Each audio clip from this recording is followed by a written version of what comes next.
One winter morning, Big Bad Wolf staggered weakly into the kitchen. "I am very ill," he wheezed to his son, Lyle Wolf. "So I want to make my peace with the 3 little pigs."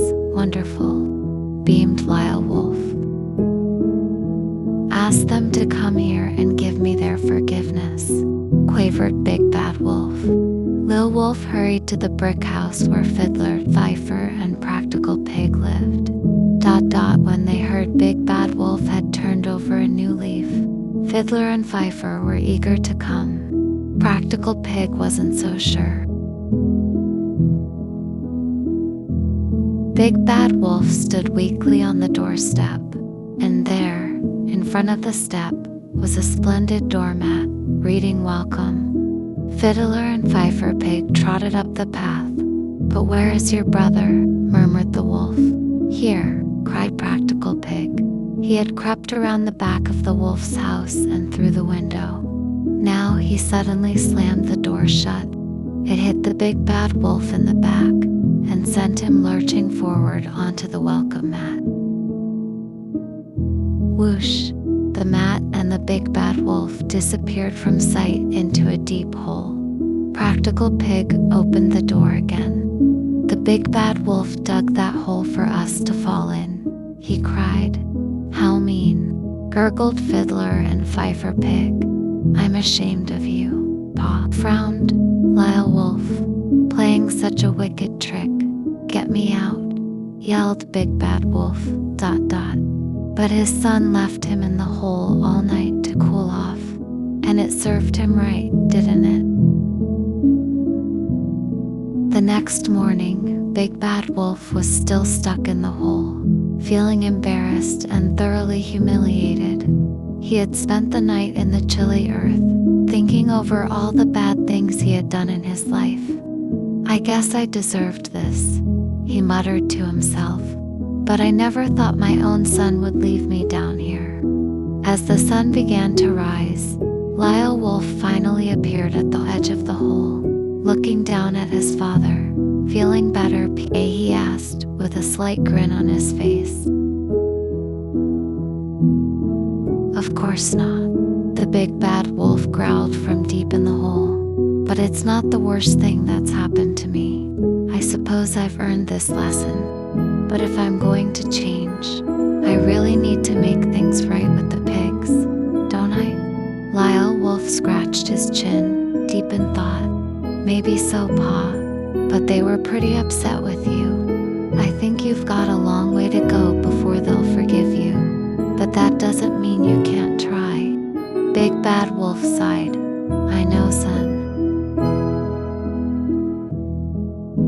Meanwhile, Fiddler and Fifer Pig were feeling a little less eager to keep the Big Bad Wolf trapped. They knew that Practical Pig had taught him a lesson, but they also realized that maybe the wolf deserved a chance to change. "We should at least see if he's really sorry," said Fiddler Pig, looking at Fifer. "I agree," Fifer replied. "We can't be too hard on him. After all, no one is perfect." Practical Pig, however, was not so sure. He still remembered all the trouble the Big Bad Wolf had caused, not just to him and his brothers, but to all the little animals in the forest. "I don't know if he can ever change," Practical Pig grumbled. "The Big Bad Wolf is too crafty for his own good." But after much discussion, they all agreed to go back to the wolf's house to see if he had really turned over a new leaf. When they arrived, the Big Bad Wolf was still sitting in the hole, looking up at them. His face was full of shame, but there was a flicker of hope in his eyes. "I know I've done wrong," he said, his voice shaky, "and I know I can't undo the damage I've caused. But I am truly sorry.